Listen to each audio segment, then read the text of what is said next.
세월은 흘러가는 시간입니다. 우리가 아무리 멈추라고 명령을 해도 흐르는 세월은 중단되지 않고 계속 흘러갑니다. 하루하루 바쁘게 살아가면서 세월이 흘러가는지도 잘 모르죠. 근데 어느 날 문득 돌아보면 흐르는 세월 속에서 참 많이 변화되었다라는 것을 깨닫게 됩니다. 세상이 변화되었고 바뀌었고 또 내가 사람이 바뀌게 됩니다. 세월이 흐르면서 우리의 인생도 인생의 전반부에서 인생의 후반부로 흘러가는 것을 보게 됩니다. 흐르는 세월의 풍파 속에서 우리 겉모습만 봐도 우리의 이 머리카락이 희끗희끗해졌고 그리고 얼굴에 잔주림들이 많이 늘어간 것도 발견하게 됩니다. 세월의 흐름 속에서 우리의 성격도 바뀌었고 관심사도 달라졌고 직업도 달라졌고 그리고 사회적 위치도 달라지게 되었고 또 경제적 수준도 몰라보게 달라지고 변했습니다. 지금 여러분들은 흐르는 세월의 흐름 속에서 어떻게 변했습니까? 어떻게 달라지셨습니까? 세월의 흐름 속에서 저와 여러분의 믿음, 신앙은 어떻게 변화되었습니까? 시간이 흐르면, 세월이 흘러가면 신앙이 성숙해지는 것이 마땅하죠. 바람직하죠. 그런데 항상 우리 신앙이 세월이 흐른다고 바람직한 상태로 흘러가는 것은 아니라는 거죠. 얼마든지 변질될 수 있어요. 얼마든지 퇴보할 수 있습니다. 심지어 타락까지도 할 수가 있습니다. 우리가 하나님께 시선을 맞추지 못한다면 그 순간부터 우리의 신앙의 불꽃은 사그라들 것이고 우리가 하나님께 마음을 두지 않고 세상의 것들에 마음을 빼앗긴다면 우리의 믿음은 그때부터 내리막길을 계속해서 걸어가게 될 거라는 것이죠. 여러분의 신앙은 시간의 흐름에 따라 어느 수준에 이르렀습니까? 우리가 창세기 6장에서 노아를 처음 소개할 때 노아는 의인이요 당대 완전한 자요 하나님과 동행하였다라는 이런 표현을 듣고 야 대단하다 우리는 이렇게 받아들였습니다. 노아는 불의한 시대에 믿음으로 방주를 지었죠. 그리고 홍수 심판을 피해서 1년 17일 동안 방주에 머물며 하나님과 동행하는 삶을 살고 열린 창 하나로 하나님과 소통을 했습니다. 방주에서 나오자마자 할 일이 태산 같았는데 제일 먼저 하나님 앞에 제단을 쌓고 무릎 꿇고 향기로운 제사, 번제물, 예배를 하나님께 올려드렸습니다. 노아의 인생 전반전은 흠잡을 데가 없어요. 완벽했어요. 아주 훌륭했습니다. 그런데 오늘 방주에서 나와 땅에 발을 딛기 시작한 그 이후부터 펼쳐지는 인생의 후반전은 어떠했겠습니까, 여러분? 우리는 오늘 말씀을 읽었지만 성경은 노아의 후반전에 대해서 아주 짧게 오늘 본문만 기록하고 있습니다. 노아가 저질렀던 많은 실수, 허물에 관해서 이야기합니다. 그리고 마지막 한 구절을 통해서 홍수 이후에 350년을 살다가 죽었더라. 이렇게 마무리를 하고 있어요. 뭔가 좀 아쉽지 않습니까? 예? 여러분 하나님 앞에서 한결같은 인생을 사십시오. 하나님 앞에서 변치 않는 이 삶을 유지하시기를 바랍니다. 신앙의 전반전보다 신앙의 후반전이 더 좋은 삶을 살아내시기를, 신앙의 후반전보다 신앙의 마지막이 정말 훌륭한 삶이 되시기를 예수님의 이름으로 축복합니다. 18절 19절 말씀을 봅시다. 방주에서 나온 노아의 아들들은 셈과 함과 야벳이며 함은 가나안의 아버지라. 노아의 이 세 아들로부터 사람들이 온 땅에 퍼지니라. 방주에서 나왔을 때 하나님은 말씀하셨어요. 생육하고 번성해서 땅에 충만하라. 하나님의 말씀은 땅에 떨어지지 않습니다. 그대로 반드시 말씀한 대로 이루십니다. 지금 말씀을 보니까 인류의 첫 시조였던 아담 이후로 노아가 인류의 중시조가 되었고 그의 세 아들 셈, 함, 야벳으로부터 온 나라에, 온 세계에 사람들이 온 땅에 퍼진 것을 우리는 보게 됩니다. 그런데 이제까지 창세기의 기록을 보면은 노아의 아들들을 가리켜서 항상 노아와 그 아이들이라고 표현을 했습니다. 9장만 봐도 9장 1절에 하나님이 노아와 그 아들들에게 복을 주시며 그들에게 이르시되, 8절 하나님이 노아와 그와 함께한 아들들에게 말씀하여. 마치 노아의 세 아들을 노아에게 딸린 소유물이나 노아의 부속물처럼 표현을 하며 언급을 했습니다. 이름도 가급적 기록하지 않고 그냥 그의 세 아들들, 그와 함께한 세 아들들 이렇게 기록을 했습니다. 근데 오늘 말씀을 보면은 이제는 노아의 세 아들들이 주체가 되어버리는 거예요. 방주에서 나온 노아의 아들들은 노아의 이 세 아들로부터, 그리고 노아의 아들의 이름이 셈, 함, 야벳이었다라고 아주 정확하게 기록을 해주고 있습니다. 여러분 18절 19절이 아무것도 아닌 것 같지만 사실 진리가 담겨 있어요. 단순한 진리, 아주 심플한 진리가 담겨 있습니다. 모든 인간에게는 부모가 있습니다. 저와 여러분도 부모가 있으니까 태어났잖아요. 누구든지 이 세상에 처음 태어나면 뭐라고 불립니까? 누구의 아들, 누구의 딸 이렇게 불리는 거예요. 아버지의 이름이든 어머니의 이름이든 누구의 자식이라고 이렇게 불리게 됩니다. 그때는 자식이 잘못하면 책임이 부모에게 있는 거예요. 지도 권한과 이 책임 소재가 부모에게 따라갑니다. 그런데 어느 시점이 돼서 커서 어느 시점이 되면 이 민증이라는 게 나오죠. 그렇죠? 민증이 나옵니다. 그리고 누구의 자식이 아니라 이제는 자기의 이름을 가지고 불리면서 자기의 이름으로 불리면서 살아갑니다. 다 큰 성인이 되었는데도 계속 누구의 아들이라고 불리고 결혼을 했는데도 누구의 딸이라고 불리면 사실 그거는 굴욕이에요. 굴욕. 좀 뭔가 잘못된 거죠. 예전에 어느 국회의원의 아들이 음주운전을 해서 교통사고를 내고 음주운전을 하려는 그 교통경찰관을 폭행을 했습니다. 이것이 세간의 뉴스로 알려지면서 누구의 아버지의 아들이 그랬다라고 그게 이렇게 증폭되었잖아요. 그래서 그 아버지가 아들을 대신해서 사과를 해야 했죠. 어떤 사람은 너무 유명한 부모를 둔 탓에 죽을 때까지 계속해서 자기의 이름이 아니라 누구누구의 아들, 누구의 딸 계속 불립니다. 그것 때문에 이 극심한 압박과 이 심각한 스트레스를 받으며 살아갑니다. 여러분, 부모는 때가 되면은, 좋은 부모는 자식이 자기의 부모의 영향력으로부터 벗어나서 자기의 이름을 가지고 당당하게 떳떳하게 살아갈 수 있도록, 자립할 수 있도록 길을 열어줘야 되는 거예요. 그게 좋은 부모예요. 그게 건강한 부모와 자식과의 관계입니다. 언제까지 내가 돌보시겠어요? 언제까지 내가 돌볼 수 없는 거예요. 하루빨리 자립하게 해주어야 하는 거죠. 결혼도 여러분, 성경 창세기 3장을 볼 때 우리는 자식이 부모를 떠나는 것이라고 정의를 내렸습니다. 부모를 떠나서 새로운 가정을 이루어서 세대주가 되고 세대 구성을 하는 거죠. 뿐만 아니라 결혼과 더불어 인생의 삶의 주도권도 부모로부터 이양을 받고 결정권도 이양을 받는 거죠. 어른이 되고 결혼을 했음에도 불구하고 무슨 일이 있을 때마다 어머니에게 쪼르르 달려가서 죽는다고 소리치고, 또 무슨 큰일이 생기면 다급할 때마다 아버지를 찾아가서 아버지를 부르며 이거 해결해 달라고 때를 쓴다면 아직 그 사람은 어덜트, children, 뭡니까? 성인 아이인 거죠. 성인 아이. 성인 아이에서 벗어나시길 바랍니다.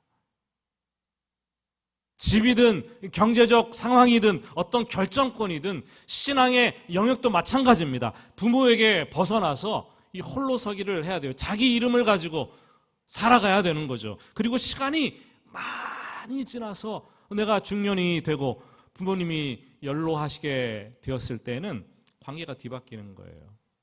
내가 이전에는 부모의 이름을 가지고 누구누구의 자식, 그리고 내 이름으로 살았는데 이제는 내 부모가 내 이름을 가지고 누구누구의 아버지, 누구누구의 어머니라고 불리게 되는 거죠. 그때는 내 이름을 걸고 부모님을 명예롭게 해드려야 되는 거죠. 그렇죠? 그게 자식의 도리인 거죠. 홍수 이후에 지금 노아의 세 아들들은 셈, 함, 야벳 각각 자기의 이름으로 불리기 시작합니다. 그런데 독특한 것을 보면은 성경 18절에는 노아의 아들 가운데 함을 가리켜서 가나안의 아버지라고 불립니다. 함은 자기의 이름을 뛰어넘어서 22절에도 자기 아들의 이름까지 덧붙여져 가나안의 아버지 함이라고 기록이 되어 있습니다. 오늘 보게 되겠지만 참 불명예스러워요. 그리고 불명예의 대명사가 됩니다. 불행한 삶을 함이 가나안에게 대물림하게 되는 것을 오늘 보게 됩니다.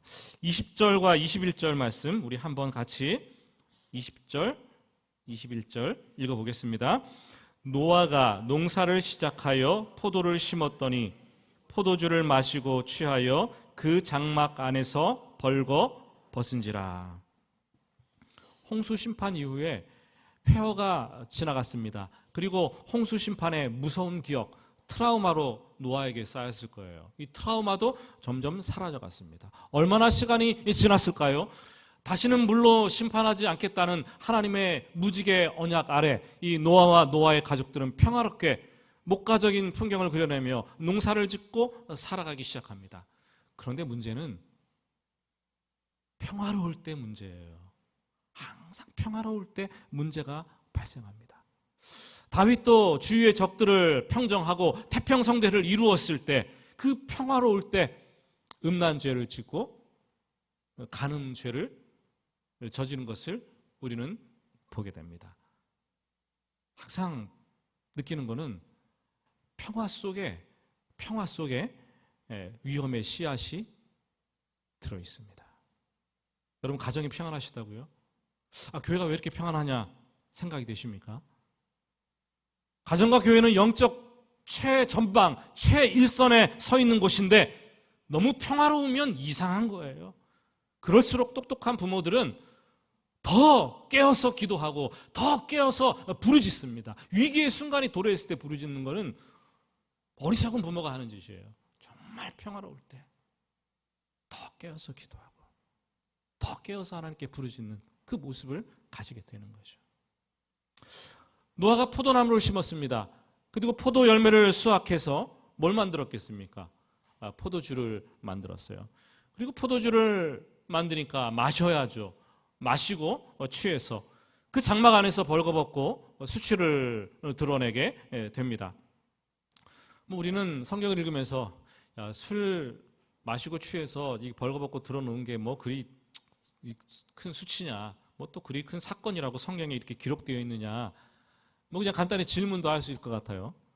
사실 이 중동 지방 미드리스트 지역에서 고대나 지금이나 마찬가지죠. 거기는 물이 대부분 석회질 물입니다. 그래서 물을 그냥 마시면 몸이 해롭지 않습니까?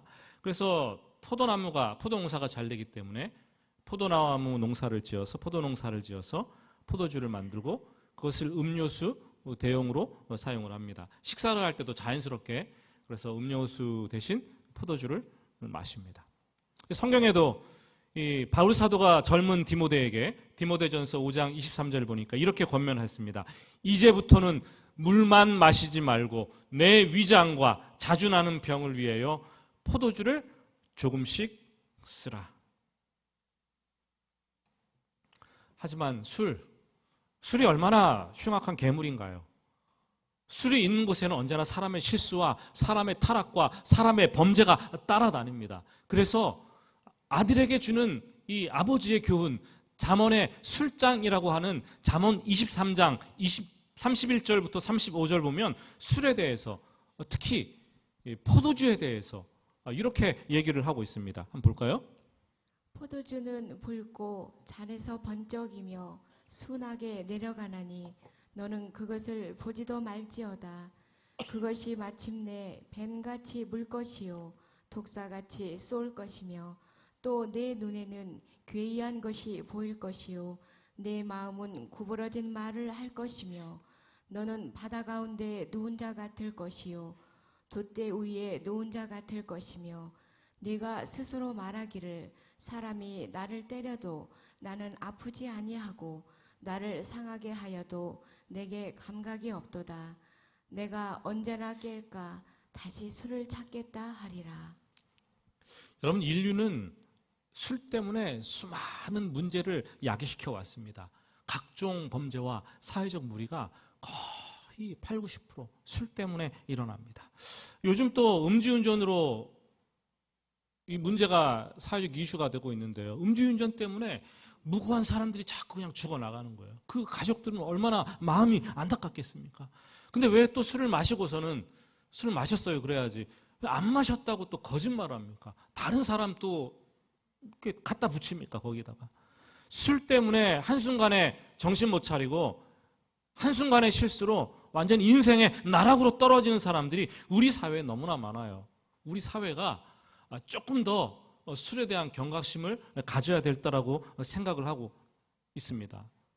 술을 마시고 마신 것까지는 그래도 괜찮아요. 근데 술을 마시고 취하도록 마셔서 취하고 난 이후엔 깨고 나면 반드시 후회하게 돼 있어요. 후회하게 돼요. 술 마셔본 분 아시죠? 취하도록 마셔서 정신 나가면 그 다음날 깨가지고 항상 후회하게 돼 있어요. 오죽하면 한국 기독교 초기에 선교사들이 한국에 복음을 전하러 왔잖아요. 동방예의지국이라 그래서 동방의 조용한 나라라고 해서 알고서 복음 전하려고 왔는데 화들짝 놀라는 거죠. 안 되겠다 이 나라. 술 때문에 망하겠다. 술부터 금지시키자. 금주령을 선교사들이 선포하는 거예요. 보니까 일하면서 술 먹고 쉴 때 새참 먹으면서 술 먹고 일 끝났고 밤에 3, 4, 5 모여서 술 먹고 기분 나쁘다고 술 먹고 기분 좋다고 술 먹고 항상 사람들이 취해가지고 사건과 사고를 일으키는 거죠. 요즘은 서울 강남에서 낮에 술을 마시는 낮술하는 사람 여인들이 그렇게 많대요. 보니까 우리 대전 중심지 둔산동 만년동 여기에도 낮술하시는 분들이 그렇게 많더라고요. 큰일입니다. 큰일. 여러분 술 조심해서 나쁠 것 하나도 없습니다. 술 하나만 조심해도 우리가 인생에 많은 실수를 줄일 수가 있습니다. 저도 가슴 아픈 게 그런 거예요. 술 먹으려면 조용히 먹든지 몰래 먹든지 뭐 그래야지 뭐 나가가지고 뭐 집사님이 어디에 가니까 술을 먹고 있더라 이런 얘기가 제 귀에 들으니까 가슴이 너무 아픈 거예요. 네? 그렇죠 여러분? 그렇게는 먹지 말아야죠. 은혜가 안 되잖아요. 이 자리에 앉아있는 분들 중에 술을 끊지 못해서 마시더라도 취하도록 드시지 마시기 바랍니다. 성경은 이것이 방탕한 것이니 성령의 충만을 받으라고 얘기하고 있어요. 21절 말씀을 보시면 포도주를 마시고 취합니다. 노아가 취했습니다. 이 취하다라는 말은 히브리어로 샤카르라는 단어인데 마시다라는 말이 샤타라는 단어인데 그 샤타의 최상급 표현입니다. 그러니까 뭡니까? 취하다는 표현은 술을 마시고 또 마시고 더 마시고 최상급으로 끝까지 마셔서 필름이 끊기고 정신이 잃어버린 상태, 인사불성이 된 상태를 가리킵니다. 노아가 어디 이날 한 번만 마셨겠습니까, 여러분? 자기 장막에서 자주 마시다가 그날은 뭔가 우울했든지 무슨 일이 있든지 아주 폭음을 하고 통제력을 상실하고 더워서 벌거벗고 하체를 드러내고 그냥 누운 거 아니겠습니까, 여러분? 22절, 23절 노아 아들들의 행동이 기록이 되어 있습니다. 가나안의 아버지였던 함, 노아의 아들이었던 함은 술 취한 아버지의 부끄러운 모습을 다 봅니다. 그의 아버지의 하체를 보고. 또 히브리어 동사에는요, 이 보다라는 동사가 여러 가지가 있는데 여기선 라아라는 단어가 쓰였어요. 이 라아라는 단어는 뒤집어 보고 훑어보고 자세하게 보고 꼼꼼하게 조사해서 보는 것이죠. 천지창조 후에 하나님께서 보시고 좋았더라 말씀하실 때 그냥 대충 휙 보고 아 좋다 이게 아닙니다. 꼼꼼하게 다 보신 다음에 좋았더라 라가 쓰였다라는 거죠. 이 함은 아버지 노아가 술 취해서 난장판을 만들어 놓고 벌거벗고 널브러져 있는 것을 보았는데 보고 또 봅니다. 계속 봅니다. 조사하게 주도 면밀하게 봅니다. 아이 좀 그러지 말아야 되는데 그렇죠? 하나님이 보시고 즐거워했던 것처럼 보고 즐거워합니다. 그래서 어떤 성경학자들은 이 함이 술 취한 아버지를 보고 그냥 본 것이 아니라 하지 말아야 될 이 성적 행동을 했다고도 해석을 합니다. 함은 이것을 보고 장막 밖으로 나가서 그 형제에게 이 사건을 알립니다. 알려요. 이 알리다는 히브리 말도 나가드라고 쓰였는데 일반적으로 말할 때는 아마르 누가 말했다 이런 표현을 씁니다. 근데 나가드라고 하면은 감추어진 것을 꺼내서 설명하는 것. 공개적으로 이렇게 까발려서 누구나 다 알도록 쫙 선포하는 것. 이게 나가드라는 단어로 쓰인다라는 거죠. 그런데 다른 형제 셈과 야벳은 옷을 가져다가 어깨에 메고 이 뒷걸음질 쳐서 들어가는 거예요. 장막으로. 그리고 보지 않고 아버지의 하체를 그 옷으로 덮고 이렇게 나옵니다. 아버지의 수치를 보지 않겠다는 행동이죠. 아버지의 허물을 덮어주겠다는 행동이죠. 사랑하는 여러분, 이 벌거벗고 수치를 드러내는 것은 죄인들의 속성입니다. 이미 에덴 동산에서 아담과 하가 경험했어요. 죄를 짓고 벌거벗고 수치를 드러냈어요. 사탄은 인간의 수치를 드러내는 것을 즐겨하고 하나님은 인간의 수치와 허물을 덮어주는 것을 가리는 것을 즐겨하시는 분입니다. 그래서 하나님은 무화과 나무 옷을 해입은 아담과 하와에게 가죽옷으로 짐승을 잡아서 입히시고 수치와 허물을 가려 주십니다. 하지만 타락한 인간은 하나님의 속성을 닮으려고 하기보다 자꾸 사탄의 속성을 닮아가려고 하는 거예요. 남의 실수, 남의 수치, 남의 허물 그냥 덮어두면 어때요? 마음이 막 근질근질한 거예요. 그래서 이 근질근질해서 입이 근질근질해서 이걸 어디 가서 누구한테 얘기하나 드러내고 좀 알려야 되는데 잘 안 보이면 그것을 어떻게 합니까? 파내요. 또 파내가지고 기필코 다른 사람들에게 이걸 가서 또 공포를 하잖아요. 요즘 SNS상에서 무슨 일이 생기면 신상털기가 그렇게 유행 아닙니까? 신상털기. 한번 털어볼까요? 우리 오늘 이 자리에서. 예? 우리가 아는 것만 해도 여러분들 서로 막 힘들 거예요. 그죠? 털어서 먼저 안 나는 사람 누가 있겠습니까? 신상을 털어서 공개합니다. 자기 마음에 안 들면 그냥 판사든 검사든 동료든 가족이든 친구든 직위, 친분 가리지 않고 다 텁니다. 죽은 사람까지도 신상을 털어가지고 유가족들이 제2의 2차 피해를 받게 하는 거 요즘 아닙니까? 여러분, 미디어와 세상 사람들은 자꾸 허물을 드러내는 일을 합니다. 굉장히 그걸 뉴스거리로 삼는 거죠. 하지만 하나님의 자녀들은 허물을, 수치를 가려주고 덮는 역할을 해야 되는 사람들입니다. 세상은 허물을 드러내면서 짜릿한 쾌감을 느끼고 이걸 정의라고 얘기를 합니다. 그러나 우리는 허물을 덮어주고 허물을 용서하면서 세상에 사랑을 보여주어야 할 사람들이죠. 우리는 차원이 다른 사람들이에요. 노아의 아들 함은 아버지의 수치를, 허물을 드러내고 말았습니다. 그리고 알렸습니다. 우리도 가족관계에서 이 수치와 허물을 종종 드러내는 일이 있습니다. 저도 교회 목회를 하면서 가끔 이걸 어떻게 해야 되나 고민이 될 때가 종종 있어요. 왜냐하면 아내가 교회 와서 자꾸, 여러분의 아내들이 교회 와서 자꾸 남편의 허물을 얘기하는 거예요. 그렇죠? 그냥 얘기하면 좋겠는데 그것도 기도 제목 말한다고 얘기를 해요. 그죠? 기도 제목 말하는데 남편이 이렇습니다. 뭐 서러운 것이 인생을 살면서 하도 많이 쌓였기 때문에 뭐 그럴 법도 하다라고 인생이 되지만 그렇게 하면 장기적으로 볼 때 남편이 교회에서 적응하지 못하고 신앙생활을 하지 못하도록 만드는 지름길이에요, 여러분. 그거 아셔야 돼요. 남편을 바라볼 때 과거보다 조금이라도 나아진 것이 있다면 그것을 보고 칭찬하는 태도를 가지셔야 돼요. 그렇게 다 이렇게 막 펼쳐놓으면은 남편이 어떻게 신앙생활을 하겠어요? 저 같으면 교회 안 나오겠어요. 그런 예수님 안 믿겠어요. 예? 그렇지 않겠습니까? 우리가 좀 지혜롭게 행동할 필요가 있지 않나라는 생각이 듭니다. 또 시어머니와 며느리가 한 교회에 다니는 거 그렇게 쉬운 일 아닙니다, 여러분. 정말 기도 많이 하시고 정말 시어머니도 며느리도 잘 해서 교회 다녀야 돼요. 시어머니는 시어머니대로 며느리가 교회에서 실수하고 말 생길까 봐 불편해하고, 며느리는 며느리대로 시어머니가 자기에 대해서 누구에게 이러쿵하고 저러쿵하고 말해서 다른 사람들이 아니까 그게 불편하고 견디기 힘들고, 가족이나 누구를 사람들 앞에서 우리가 일부러 칭찬해 줄 필요는 없습니다. 그럴 필요 없어요.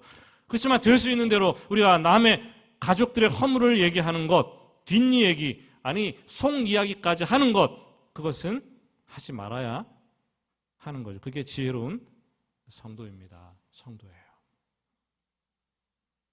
베드로 사도는 이렇게 말했습니다. 무엇보다 뜨겁게 사랑할지니 사랑은 허다한 죄를 덮느니라. 내가 남의 허물을 자꾸 얘기를 하다 보면은 내가 힘들어지는 거예요. 그리고 남의 허물을 얘기하는 내 가족의 허물을 얘기하는 나를 바라보면서 내가 사랑이 없는 사람이구나. 깨달아야 돼요. 깨달아요. 그렇게 생각하면 틀림이 없는 거예요. 틀림이 없는 거예요. 교회 허물을 얘기하는 사람은 교회 사랑하지 않는 거예요. 다른 성도들의 허물을 얘기하는 사람은 그 성도를 사랑하지 않는 거예요.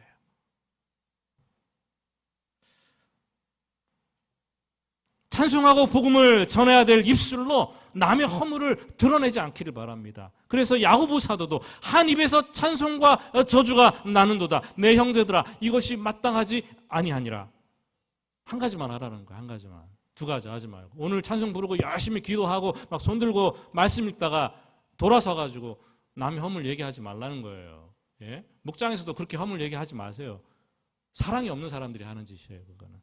한 입으로 찬송과 저주가 나는데 하나님께서 어떻게 그것을 받으시겠습니까? 여러분, 인간 자체가 너나 나나 다 그냥 죄와 허물이 가득한 존재들이에요. 그냥 그 존재가 자체가 그래요. 누구든지 그것을 가지고 꺼내놓고 그냥 들추어가지고 말하려면 하루 온종일 말해도 부족한 거예요. 그렇죠? 남편의 허물, 아내의 허물, 노트를 사가지고 구입해보세요. 몇 권이나 쓰실 것 같아요? 이 세상에 있는 노트 다 사도 모자라요.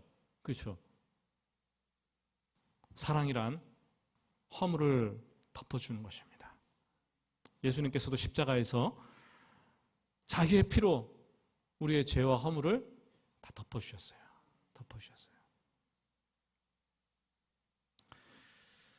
24절부터 27절까지 말씀은 노아가 술이 깨고 단단히 화가 난 모습을 보여줍니다. 가나안을 저주하는 모습이 나오죠. 그런데 25절 말씀을 가만히 보면 잘못은 분명히 함이, 노아의 아들 함이 저질렀는데 함의 아들 가나안을 저주를 하는 것을 보게 됩니다. 가나안은 저주를 받아 그의 형제의 종이 되기를 원하노라. 노아가 술이 들겠나요? 함을 저주해야지 가나안을 지금 저주를 하고 있습니다. 아마 함이 제 생각에는 노아의 허물을 이렇게 드러내고 그런 행동을 하면서 자기 아들 가나안과 함께 나쁜 행동을 같이 하지 않았나라는 이런 생각을 해보게 되는데, 그렇다고 해서 아버지가 아들을 수치를 드러냈다고 해서 저주까지 할 필요가 무엇이겠습니까? 그렇게까지 할 필요가 있나요? 예? 마치 야곱은 축복을 받고 에서는 저주를 받은 것처럼 이게 다 하나님의 이 섭리 아래서 일어난 사건이죠. 모세가 창세기를 기록했는데, 모세오경, 창출레민신 모세오경을 기록했는데 지금으로부터 한 3,400년, 3,500년 전에 이 기록을 했겠죠. 그때는 출애굽을 해서 가나안 땅에 들어갈 때입니다. 가나안 족속들이 그 가나안 땅에 살면서 이미 오래전부터 저주를 받은 족속들이라는 것을 이스라엘 백성들에게 지금 얘기를 해주고 있는 거예요. 상기시켜주고 있는 거예요. 그래서 우리가 그 땅을 깨끗하게 정벌을 해야 된다. 이것을 합리화시켜주고 있는 거죠. 노아는 자기의 허물을 덮어준 셈과 야벳은, 다른 아들은 축복을 합니다. 셈의 하나님 여호와를 찬송하리로다. 가나안은 셈의 종이 되고 하나님이 야벳을 창대하게 하사 셈의 장막에 거하게 하시고 가나안은 그의 종이 되게 하시기를 원하노라. 결국 셈의 후손을 통해서 믿음의 조상 아브라함이 나게 되고 셈의 후손을 통해서 예수 그리스도가 탄생하게 되고 야벳의 후손들은 우리가 보통 유럽인들이라고 알고 있는데 셈의 장막, 예수 그리스도의 장막 안에서 엄청나게 창대하게 되는 축복을 받게 됩니다. 하지만 가나안의 아버지 함의 후손들은 우리가 보통 아프리카계 사람들이라고 생각하잖아요. 인류 역사 가운데 오랫동안 셈과 야벳의 후손들에게 노예 생활을, 종으로 살면서 고통을 받아야 했습니다. 성경은 인류 역사에 대해서 굉장히 실질적으로 얘기를 해요. 그 원인을 자세히 밝혀주고 있는 거죠. 말씀을 맺습니다. 오늘 말씀을 대하면서 참 안타까운 것은 의인이고 당대 완전한 자고 하나님과 동행했던 그 노아가 인생 후반전이 너무나 많이 무너져 내렸다는 거예요. 여러분, 장담할 인생 없어요. 장담할 신앙 없습니다. 우리는 언제든지 선줄로 생각할 때, 평화로울 때 무너지기가 가장 쉬운 사람들이 저와 여러분들입니다. 우리가 하나님께 시선을 맞추었다가 하나님께 시선을 맞추는 것을 우리가 거둔다면 그때부터 우리의 신앙은 내리막길로 한없이 걸어갈 것이고, 우리가 하나님께 마음을 두었다가 하나님께 마음을 두지 않기 시작한다면 그때부터 우리의 신앙은 불꽃이 완전히 사그라들고 완전히 사라지게 될 수도 있다는 거예요. 또한 우리는 남의 허물과 수치를 보고 두 가지 중에 하나 할 거예요. 드러내든지 아니면은 덮어주든지. 그에 따라 축복과 내 영혼의 축복과 내 영혼의 저주가 임하는 것입니다. 여러분, 허물을 덮어주시기 바랍니다. 그래야지 내가 살고 내 영혼이 살아나는 거예요. 사랑하면 남의 허물을 덮어주는 거예요. 허물을 얘기한다면 내가 이렇게 사랑이 없구나. 무릎 꿇고 기도하면서 다시 결단해야 하는 거죠. 예수님께서 죄와 허물 덩어리인 정말 나를 사랑하셨기 때문에 십자가에서 자기를 버려 희생 제물이 되신 거 아니겠습니까? 우리가 신앙생활을 하는 것은, 신앙생활은 다른 게 아니에요. 우리가 예수님 닮은 사람으로서 향기로운 제물이 되고 향기로운 제사를 하나님께 올려드리는 삶이죠. 하반기에는 또 그러한 인격을 가진 아름다운 삶 살아낼 수 있기를 예수님의 이름으로 축복합니다. 우리 잠깐 오늘 들은 말씀을 생각하면서 묵상으로 기도하겠습니다.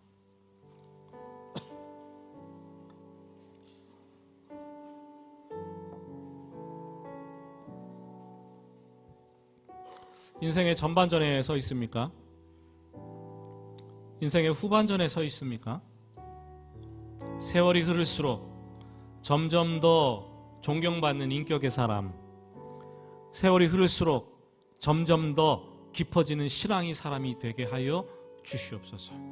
남의 수치와 허물을 드러내며 즐겨하기보다 덮어주는 사람, 가려주는 사람, 사랑으로 용납하는 사람, 그런 축복받는 사람이 될 수 있도록 도와주시고, 혹 이 자리에 있는 여러분들 중에 여러분의 가족들이든지 남이든지 내가 허물을 드러내어서 이기에서 사람들에게 상처를 주고 분노하게 한 적이 있습니까? 그러면은 용서를 구합시다. 하나님, 용서해 주시옵소서. 본의 아니게 다른 사람이 나의 허물을 드러내서 내가 아픔이 있고 고통이 있다면 하나님, 저의 아픔을 치유하여 주시옵소서. 세월이 흘러가도 연약하고 부족한 우리의 신앙의 모습, 하나님, 예수님 닮은 인격, 예수님 닮은 사랑으로 그렇게 표대를 삼고 달려갈 수 있도록 주님 도와주시옵소서. 우리 잠잠히 하나님 앞에서 기도하겠습니다.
하나님 아버지, 인생을 살아가면 살아갈수록 깊이 있는 인격의 사람이 되길 원합니다.